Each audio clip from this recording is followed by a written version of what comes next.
അങ്ങനെ Bigg Boss season 6ന്റെ ticket to finale വീക്കിലേക്ക് അഭിഷേകിന് സ്വാഗതം. വളരെ മനോഹരമായിട്ട് ടിക്കറ്റ് ഫിനാലെ ടാസ്ക് കളിച്ചിരിക്കുകയാണ്.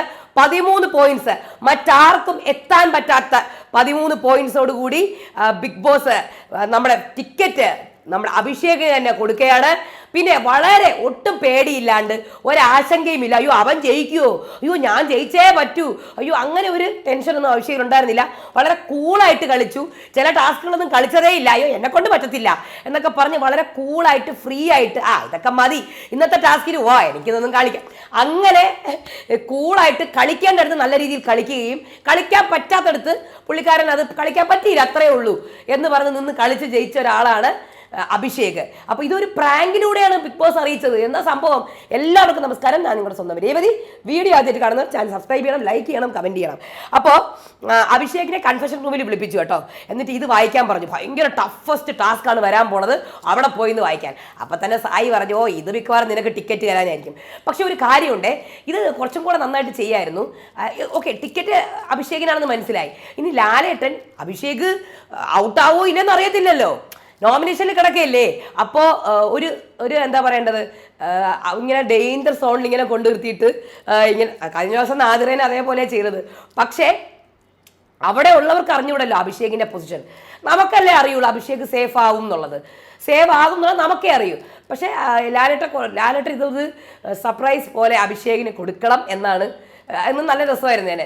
അതായത് നാദിറയുടെ അങ്ങനെയാണ് കഴിഞ്ഞ പ്രാവശ്യം ചെയ്തത്. അതുപോലത്തെ റിപ്പീറ്റ് മോഡല്ല, എന്നാലും എന്തെങ്കിലുമൊക്കെ ഒരു ട്വിസ്റ്റൊക്കെ വരുത്തിയിട്ട് ചെയ്താൽ കൊള്ളായിരുന്നു.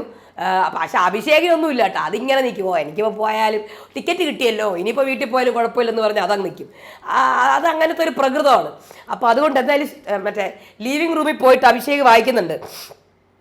എൻവലപ്പ് എടുക്കുകയാണ്. എൻവലപ്പ് എടുത്തപ്പോൾ തന്നെ മനസ്സിലായി ഫിനാലെ വീക്കിലേക്ക് സ്വാഗതം. ഇത് ഫിനാലെ വീക്കാണ് കേട്ടോ, ഗ്രാൻഡ് ഫിനാലെ അല്ല. അടുത്ത ആഴ്ചത്തെ നോമിനേഷൻ ഫ്രീ, അതാണ് സംഭവം.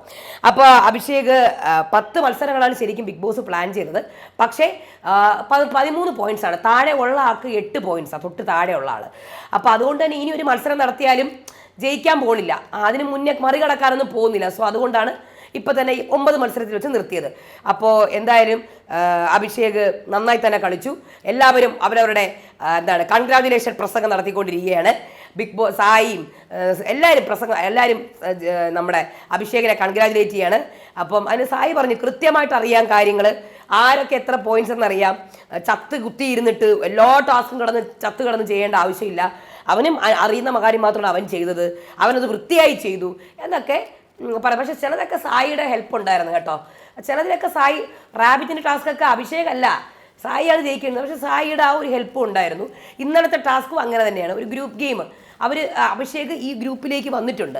സിജോ സായിയുടെ ആ ഗ്രൂപ്പിലേക്ക് വന്ന് അവരുടെ ഒരു ഗ്രൂപ്പ് ഗെയിമാണ്, അവർക്ക് എങ്ങനെ വേണോ കളിക്കാം, ഗ്രൂപ്പ് ഗെയിമാണ് കളിച്ചത് അഭിഷേക്. അങ്ങനെയാണ് അഭിഷേകിന് കുറച്ചും കൂടെ ഇത് കിട്ടിയത്, പോയിന്റ്സ് കിട്ടിയത്. ഇന്നലത്തെ ടാസ്കിലും കിട്ടി, അങ്ങനെ പോയിന്റ്സ് കിട്ടി, ലീഡായി വന്നത്.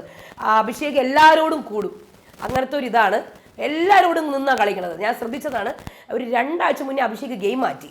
ശ്രദ്ധിച്ചോന്ന് അറിഞ്ഞൂടെ, എല്ലാവരുടെ പോയി സംസാരിക്കും, അവിടെ സംസാരിക്കും, ഇവിടെ സംസാരിക്കും, എല്ലാവരുമായിട്ട് അലയൻസ് കീപ്പ് ചെയ്യും. പക്ഷെ അങ്ങനത്തെ ഒരാളെ സൂക്ഷിക്കണം മറ്റ് കണ്ടസ്റ്റൻസ്. കാര്യം ഒരാളെടുത്തും ഒന്നുമില്ല, എന്നാൽ എല്ലാവരുടെ പോയി സംസാരിക്കുന്നുണ്ട്. അപ്പോൾ അങ്ങനെയുള്ള ആൾക്കാരെ നമ്മൾ പ്രത്യേകം സൂക്ഷിക്കണം. അവരെപ്പോൾ വേണം പാരപണിയാവും. അപ്പോൾ അഭിഷേക് അങ്ങനത്തെ ഗെയിമാണ് കളിക്കുന്നത്. എല്ലായിടത്തും പോയി സംസാരിക്കും, എല്ലാവരുടെ അടുത്തും അലയൻസ് വെക്കും. ആകെ കൂടെ അലയൻസ് വെക്കാത്തത് ജാസ്മിൻ്റെ അടുത്ത് മാത്രമാണ്. ജാസ്മിൻ, അർജുൻ്റെ അടുത്തും ശ്രീധുവിൻ്റെ അടുത്തും. ബാക്കി എല്ലായിടത്തും ഒന്ന് പോയി സംസാരിച്ച് ഒരു ടേംസിലായൊക്കെ നിൽക്കും. അപ്പോൾ ഇപ്പോൾ നേരത്തെ കഴിഞ്ഞ അൻസിബ പോകുന്നത് വരെ അൻസിബയുടെ അടുത്തായിരുന്നു, ഇപ്പം നേരെ സിജോയുടെ സായിയുടെ അടുത്തുമായി. അപ്പോൾ ഇതൊക്കെ അഭിഷേകിൻ്റെ ഗെയിം. ഇനിയിപ്പോൾ കുറച്ച് കഴിഞ്ഞ് അടുത്ത ആഴ്ച അഭിഷേക് വളരെ കൂളായിരിക്കും. അടുത്ത ആഴ്ച മണി ബാഗിൻ്റെ കാര്യത്തിലൊക്കെ വളരെ കൂളായിരിക്കും. പറയാൻ പറ്റത്തില്ല എടുത്തുകൊണ്ട് പോകുമില്ലെന്നൊന്നും ഒന്നും പറയാൻ പറ്റില്ല. അതിൻ്റെ അടുത്ത ആഴ്ച തൊട്ട് പിന്നെ വേറെ ടാസ്ക് ഒന്നും ഇല്ലല്ലോ. അപ്പോൾ ഇനി ഈ പുള്ളിക്കാരൻ കൂളായിട്ട് തന്നെ അങ്ങ് പോകും. ഇപ്പം അവരുടെ മാർക്കൊക്കെ വായിക്കാം. അഭിഷേക് 13 പോയിന്റ്സ്, അർജുനും സായിയാണ് തൊട്ട് താഴെ നിൽക്കുന്നത്. എനിക്കൊന്ന് 8 പോയിന്റ്സ്, കറക്റ്റാണെന്ന് നോക്കണേ, 8 പോയിന്റ്സ് ആണ് അവർക്ക്. അതേപോലെ തന്നെ ഋഷി 7 പോയിന്റ്സ് 4ാം സ്ഥാനത്ത്, ജിൻഡോ 5ാം സ്ഥാനത്ത് 6 പോയിന്റ്സ്. ഇനി അടുത്ത് 3 പോയിന്റ്സ് ആണ്. Nora 3 point, Sijo 3 point, Sreethu 3 point.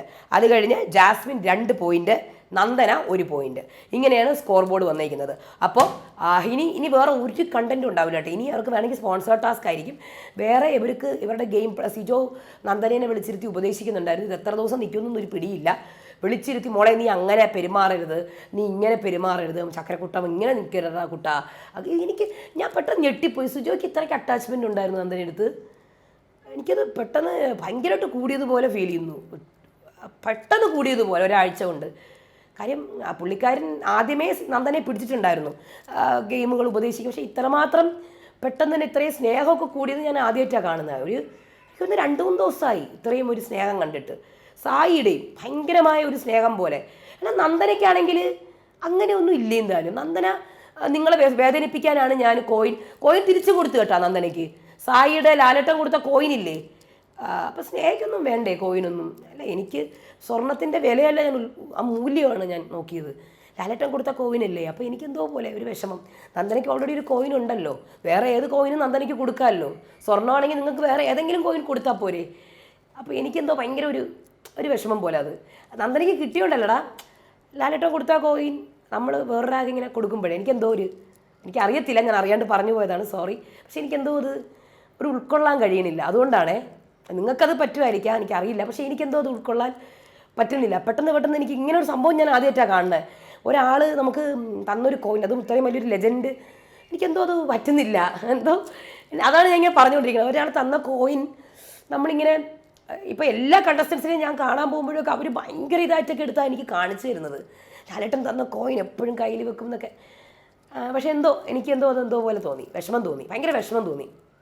പെട്ടെന്ന് ലാലേട്ടൻ്റെ മുഖം വന്നു. ഇന്നലെ നന്ദനെ എടുത്തിട്ട് അതിങ്ങനെ ബെഡിലേക്ക് എനിക്ക് വേണ്ട നിങ്ങളുടെ എന്നൊക്കെ പറഞ്ഞപ്പോൾ എന്തോ പോലെ എനിക്ക് എന്തോ നന്ദനയുടെ കയ്യിൽ കോയിൻ ഉണ്ടല്ലോ ലാലേട്ടൻ കൊടുത്തത്. അപ്പോൾ തിരിച്ച് നന്ദനയ്ക്ക് കൊടുത്തു. സായിക്ക് വേണമെങ്കിൽ വേറെ ഗോൾഡ് കോയിൻ കൊടുക്കാമല്ലോ, അത് കുറച്ചും കൂടെ നല്ല ഗോൾഡൊക്കെ വെച്ചിട്ടുള്ള കോയിൻസ് കൊടുക്കാമല്ലോ. അപ്പോൾ എനിക്കത് പെട്ടെന്ന് ഉൾക്കൊള്ളാൻ കഴിഞ്ഞില്ല. സോറി, ഞാൻ തെറ്റാണ് പറയുന്നുണ്ടെങ്കിൽ. പക്ഷേ എനിക്കത് വിഷമമായി. എനിക്ക് ലാലേട്ടൻ്റെ മുഖം പെട്ടെന്ന് ഓർമ്മ വന്നത്. അപ്പോൾ എന്തായിരുന്നാലും അവരവിടെ ഉപദേശിക്കുന്നൊക്കെ ഉണ്ട്. ജാസ്മിന് വയ്യ, സുഖമില്ല, എനിക്കറിയില്ല പീരീഡ്സ് ആണോ എന്തെന്ന് അറിയാം, PCOD പ്രോബ്ലം ആണോ എന്നറിയാം. ഇപ്പോൾ ആൾ ഓക്കെ ആയി. ജിൻഡോയും ഋഷിയൊക്കെ ഇരുന്ന് സംസാരിക്കുന്നുണ്ട്. ഇനി വേറെ കണ്ടന്റ് ഒന്നും ഇല്ല കേട്ടോ. ഇനിയിപ്പോൾ സ്പോൺസർ ടാസ്ക് ആയിരിക്കും. പ്രൊമോ വന്നേക്കുന്നത് നമ്മുടെ അർജുൻ്റെ വിഷമം. നന്ദനേനെ അർജുൻ ശക്തി ഉപയോഗിച്ചിട്ടുണ്ട് കേട്ടോ നന്ദനേനെ. അതാണ് കാണിക്കാത്തത്. ഞാനത് പോയിന്റ് പറയാൻ മറന്നുപോയി. അർജുൻ്റെ ആൾക്കാർ വന്നിട്ട് പറയുന്നുണ്ട് അർജുൻ ഒന്നും ചെയ്തിട്ടില്ല, കാല് തട്ടിയാണ് വീണത്. കാല് തട്ടിയാണ് നന്ദന വീണിരുന്നെങ്കിൽ അത് കാണിക്കുമായിരുന്നു, TV കാണിക്കും, അല്ലെങ്കിൽ ലൈവിൽ കാണിക്കും. ഇതൊരു ചെറിയൊരു അറ്റാക്ക് മോഡായിരുന്നു. ഒരു ചെറിയൊരു ഫിസിക്കൽ സ്ട്രെങ്ത് അർജുൻ പ്രയോഗിച്ചു. അതിങ്ങനെ മടക്കിയടിക്കുകയാണ് ചെയ്തത്. അത് വയറിലോ കയ്യിലോ എന്തോ ആണ് കൊണ്ടത് കേട്ടോ, കറക്റ്റ് അറിയില്ല. എപ്പിസോഡ് കാണിക്കുമ്പോൾ അത് കാണിച്ചിട്ടില്ല ലൈവിൽ പോലും. അതൊരു ഇതായതുകൊണ്ടാണ് കാണിക്കാത്തത്, ഫിസിക്കൽ ആയതുകൊണ്ടാണ് കാണിക്കാത്തത്. ഇല്ലായിരുന്നെങ്കിൽ തട്ടിയിടിച്ച് വീണതൊക്കെ എന്തായാലും കാണിക്കാൻ അവർക്ക് എന്താ കുഴപ്പം? ഒരാൾ വീഴണത്, കാല് കെട്ടി വീഴുന്നത് അവർക്ക് കാണിക്കാൻ പറ്റത്തില്ലേ? കറക്റ്റ് ആ ഷോട്ട് എത്തിയപ്പോൾ മാറ്റിക്കളഞ്ഞ് കാണിച്ചത് മൊത്തം മറ്റുള്ളവരുടെ റിയാക്ഷനാണ് കാണിച്ചത് ലൈവിൽ. സായിയും ഋഷിയും അവരൊക്കെ നിൽക്കുന്നത് ഇങ്ങോട്ട് നോയിക്കൊണ്ട് നിൽക്കുന്നതാണ് കാണിച്ചത്. അന്നേരം വീഴുന്ന കാണിച്ചില്ല. വീണ് കഴിഞ്ഞിട്ടാണ് പിന്നെ കാണിച്ചത്, ഇങ്ങനെ മലർന്ന് കിടക്കുന്നേ കാണിച്ചത്. പിന്നെ വേറൊന്നുമില്ല. ഇനി നോറേനെ അവിടെ കൂടെ കളിയാക്കുന്നു. വേറെ പിന്നെ ഉള്ളത് നമ്മുടെ അർജുൻ്റെയും ജാസ്മിൻ്റെയും സ്പോൺസേഡ് ടാസ്ക്. അതിലിങ്ങനെ അവർ പോകുന്നത് അത് കാണിച്ചിട്ടുണ്ട്. ഇത്രയും സംഭവങ്ങളെ പ്രൊമോ വന്നുള്ളൂ. ഇനി ഭയങ്കര ബോറായിരിക്കും കേട്ടോ, ഒന്നും പറയാനില്ല. ഇനിയിപ്പം കഴിഞ്ഞല്ലോ ഫ്രൈഡേ. നാളെ ലാലേട്ടൻ്റെ വീക്കെൻഡാണ്. നാളത്തെ എവിക്ഷൻ അതിനിർണായകം. എന്തൊക്കെ പറഞ്ഞു ശരിയാണ്. കാര്യം എന്ന് പറഞ്ഞാൽ ഈ പോൾ ചെയ്യുന്നവരല്ല വോട്ട് ചെയ്യുന്നത്. അതാണ് നമുക്ക് ടെൻഷൻ അടിക്കുന്ന കാര്യം. അവസാനം വല്ല സ്ട്രോങ് പ്ലെയേഴ്സും എല്ലാം പുറത്താവുമോ കണ്ടറിയാം. ഇപ്പോൾ എന്തായിരുന്നാലും നോറ നല്ല പ്ലെയറാണ്. ഇതെല്ലാം വെച്ച് നോക്കുമ്പോൾ എനിക്ക് ഫീൽ ചെയ്തത് സത്യമായിട്ട്. കാര്യം ഒറ്റയ്ക്ക് ആ കുട്ടി ഇത്രയും കളിച്ചു. ഇതിൽ പറയാനുള്ളതിൽ അഭിഷേക് ഒറ്റയ്ക്ക് നിന്ന് കളിക്കുന്നുണ്ട്, എന്നാൽ ഗ്രൂപ്പ് കളിയും കളിക്കുന്നുണ്ട്. അർജുൻ ഒറ്റയ്ക്ക് നിന്ന് കളിക്കുന്നുണ്ട്, പക്ഷേ ശ്രീധുവിനെ സപ്പോർട്ട് ചെയ്യുന്നുണ്ട്, ചിലക്ക് ജാസ്മിനെ സപ്പോർട്ട് ചെയ്യുന്നുണ്ട്. സായിയുടെ ഒറ്റയ്ക്കുള്ള ഗെയിം എനിക്ക് മനസ്സിലാവുന്നില്ല. സായി സിജോയും ഒന്നിച്ചാണ് നിന്ന് കളിക്കുന്നത്. സിജോ ചിലപ്പോൾ വല്ലപ്പോഴും ഒന്ന് പുറത്തേക്ക് വരും. ഋഷി ഒറ്റയ്ക്ക് നിന്നാണ് കളിക്കുന്നത് ഇപ്പം. അതുപോലെ ജിൻഡോ ഒറ്റയ്ക്ക് തന്നെയാണ്, അല്ലെങ്കിലും നോറ ഒറ്റയ്ക്ക് തന്നെയാണ്. അതേപോലെ ശ്രീധു അറിയാമല്ലോ, ഒരു ചായ്വ് വേണം. പിന്നെ ജാസ്മിൻ്റെ കാര്യം, ജാസ്മിൻ എപ്പോഴും ഒരു സപ്പോർട്ട് വേണം. ഗബ്രിയുടെ അത്ര സപ്പോർട്ട് ജാസ്മിൻ ഇപ്പോഴും ആരുടെ നിന്ന് കിട്ടിയിട്ടില്ല. എന്നാലും ഓരോരുത്തർ എഡിക്റ്റായി പോകുമ്പോൾ ജാസ്മിൻ അടുത്ത ആളെ ഇങ്ങനെ പിടിക്കും. ഇപ്പോൾ ശ്രീധുവിനെ പിടിച്ചു വെച്ചേക്കുക, ഒരു താങ്ങ് ജാസ്മിനെ വേണം. പക്ഷെ അവരുടെ കൂടെ അല്ല കളിക്കുന്നത്, ജാസ്മിൻ ഒറ്റയ്ക്ക് തന്നെയാണ് കളിക്കുന്നത്. പക്ഷേ സംസാരിച്ചിരിക്കാനും വർത്തമാനം പറയാനും ഒക്കെ ഒരു താങ്ങ്. പിന്നെ നന്ദനയുടെ കാര്യം അറിയാമല്ലോ, പറയണ്ട, ഇപ്പോൾ പുതിയൊരു കോംബോയൊക്കെയാണ് വന്നേക്കുകയാണ്.